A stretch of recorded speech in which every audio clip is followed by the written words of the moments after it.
A very warm welcome to all our viewers and welcome to a new edition of Africa Today. Our program bringing you all the latest news from the Black Continent. My name is Angie Meher and I'll be joining you for today's edition. And as usual, we start with a look at some of the news making the headlines, beginning with news from home, where the emergency use of locally manufactured Sinovac Vaxzera COVID-19 vaccines was approved in Egypt. The announcement was made by the Ministry of Health and comes as the country is set to receive 5.2 million doses of the Moderna and Pfizer coronavirus vaccines later in September. We have more details in this story. The Ministry of Health announced that it will start distributing the Sinovac Vaxzera vaccine to vaccination centers nationwide starting Tuesday. The Egyptian Drug Authority EDA granted the Sinovac Vaxzera COVID-19 vaccine an emergency use license after passing the required evaluation, the first locally produced vaccine to be greenlit for use in the country. The manufacturing of Sinovac vaccine doses is part of an agreement signed between the Egyptian holding company for biological products and vaccines Vaxzera and the Chinese biopharmaceutical company Sinovac.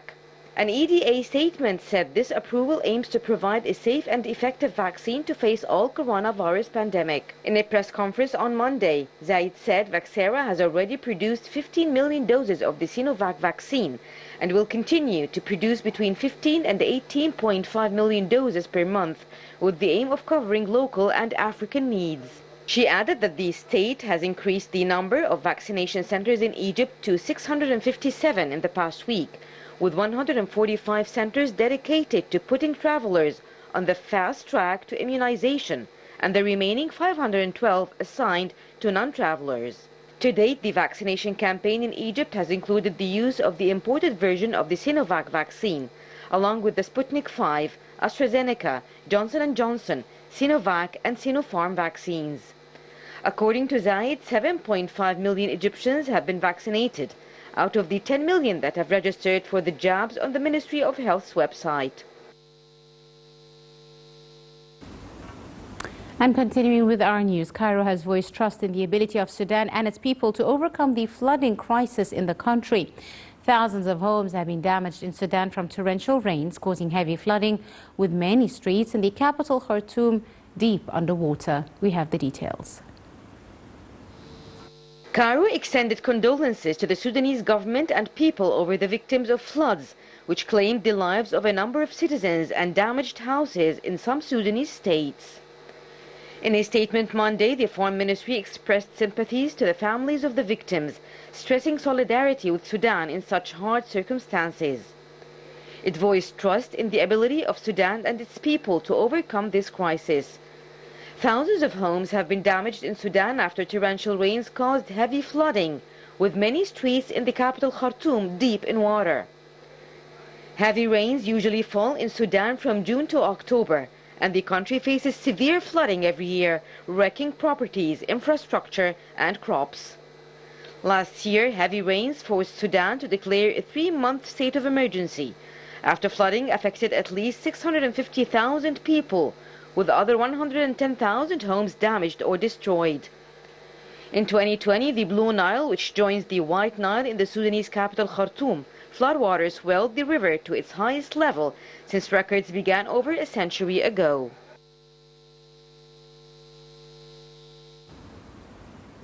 And for more news, the United States on Monday imposed sanctions on Eritrea's Chief of Staff of Defense Forces for leading an entity accused of despicable acts, including massacres, widespread assault, and the executions of boys during the ongoing conflict in Ethiopia's Tigray region. We have the details. The United States on Monday imposed new sanctions over Ethiopia's deadly Tigray conflict as hundreds of thousands of people face famine conditions under a government blockade the U.S. has called a siege, and fighting spreads into other parts of the country. The Treasury Department in a statement said the Chief of Staff of the Defense Forces of neighboring Eritrea was sanctioned under the Global Magnitsky Human Rights Accountability Act for leading an entity accused of despicable acts, including massacres, widespread assault, and the executions of boys. The statement again called on Eritrea to remove its soldiers from Ethiopia's Tigray region permanently. The 9-month war has killed thousands of people and left observers shocked, as Ethiopian Prime Minister Abiy Ahmed, a Nobel Peace Prize winner, teamed up with former enemy Eritrea to wage war on the Tigrayan forces, with civilians not spared. The new U.S. statement said the Eritrean Defense Forces have purposely shot civilians in the street and carried out systematic house-to-house searches, execution of men and boys, and have forcibly evicted Tigrayan families from their residences and taken over the houses and property. Eritrea's foreign ministry in a statement called the accusations unacceptable and challenged the U.S. to bring the case to an independent adjudication if it indeed has facts to prove its false allegations. Welcome back, ladies and gentlemen. We're now delighted to be joined over the telephone by Dr. Tariq Ibrahim, Professor of Surgery. Dr. Tariq, good afternoon to you, sir. Good afternoon. Thank you for joining us, Doctor. Now, the Egyptian Drug Authority has granted the Sinovac Vaxzera COVID-19 vaccination emergency use license in Egypt. How do you weigh the importance of such a move? Yes, it's a very important move. It's we need it, and it's very important. And now, I think with the beginning of the fourth wave, it's just in time. Yeah. Mm-hmm. Now, Cairo said, the step aims to cover not just local needs, but also African needs. How do you expect this move to also impact the vaccination drives all around the African continent? Yes, this will improve the vaccination. But, I think, but you need first to apply it and give it to more Egyptians and encourage the Egyptians to take it, because some of the Egyptians are still reluctant to receive the vaccine, and despite in many governmental areas and authorities, they started to provide vaccine to everybody, but people are reluctant. Yeah. What is this reluctance out of, Doctor, in your opinion? Is it just lack of knowledge, information? Because all studies have proven that the vaccination does, help over 70% of people not to become infected, and even if they are, it's very light. I think the media, they are doing their best. Even when you look to the TV and the newspaper, whatever, you see all the officials in their meetings, they are wearing masks, they are social distance. So it's very clear. The message from the government and the media is very clear to the people. But I don't know why people, maybe they think it's from God. You are not going to get infected. We are not, but this is not true, because even you can see it this summer in many areas in the summer resorts, people are behaving as if there is no pandemic. Pandemic. Yes. This is it's quite. Because before we were talking about, and we said, yes, the government is doing their best, but the people, they have to follow. Right. Doctor, with the fourth wave just around the corner, what are your expectations? What are the most important steps, in your opinion, to deal with this fourth wave, especially because it is expected to be very contagious? Yes, it's contagious. It's fast spreading. Maybe the effect is not much different from the original virus, but it's going to be severe. The last 3 days started a lot of people going to hospital, a lot of people hospitalized. Very soon we'll find all are occupied, the ICUs, and the people will go in the same circle. And because of that, they have to control themselves much better and take the fourth wave very serious. And they have to go for the social distance, for the mask, and avoiding crowdness and all this. So it's really a serious pandemic. It's a serious situation, and everyone should go. We will act as if it's the first wave. We have to be very careful, like before. Why do you think, Doctor, people have become more desensitized to the virus? Is it because they've become more used to it, it's no longer new?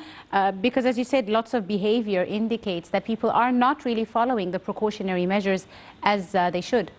Because, as a pandemic, okay, a lot of people got infected and they didn't show. or they got and hospitalized and overcome it, and it's okay. So I think the people are adding all this together, and this affects them in a way that they are thinking that is not a big issue, because already they passed this issue before, and because at the first wave there was a kind of fear more than they are got used to it now. Okay, then they have to be careful. I don't understand why they are not thinking it should taken in a serious way. Doctor, do you expect, this upcoming wave, as you said, it is very contagious and very serious. Do you expect different measures to be taken to counter the fourth wave of the pandemic? Do you expect, for example, lockdowns or curfews once again to be imposed? As we've seen in many countries around the world, they are back to imposing lockdowns and curfews.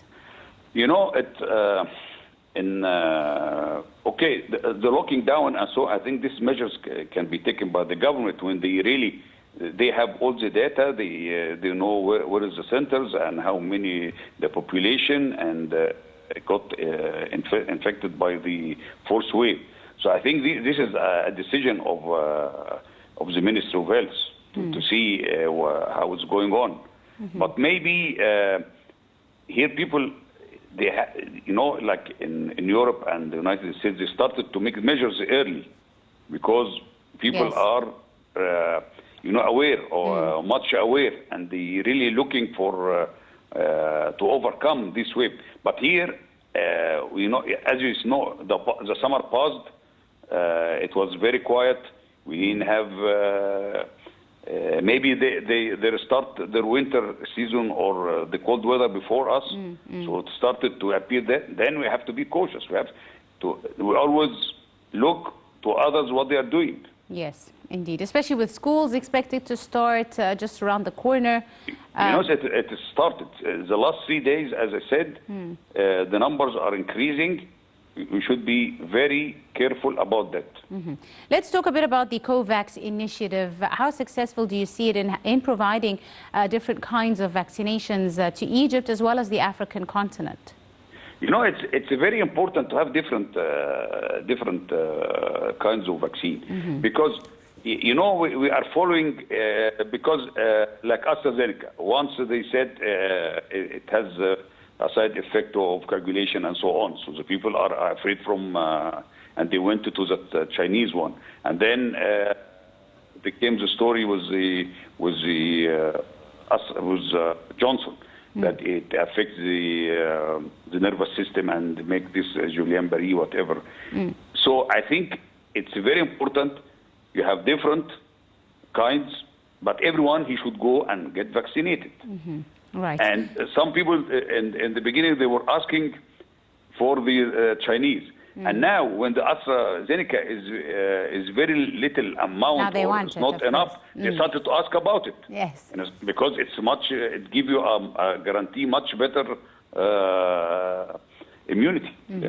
Right, doctor, let's talk a bit about the people who have already been infected. Lots of people say since you've been infected, you have antibodies, you're less likely to be infected again. How correct is this information? Okay, some people, they got infected and they can be infected again. But it's much less severe, okay? But they shouldn't depend that they have antibodies just because they got infected, so they don't need to do anything or take the jab. No, they should not depend on that they have antibodies, because some people are vaccinated and also they got infected.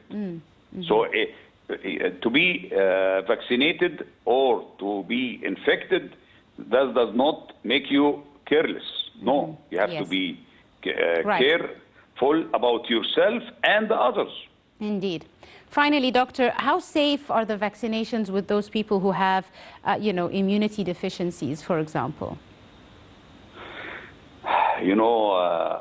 It's safe. You have to go. You have to take it. Immunity deficiency does not prevent you from taking the vaccine. No. Right. I'd like to thank you very, very much, Dr. Tor Ibrahim, the Professor of Surgery. Thank you so much, sir, for your time and your insight. And this wraps up today's edition of Africa Today. Many thanks for watching.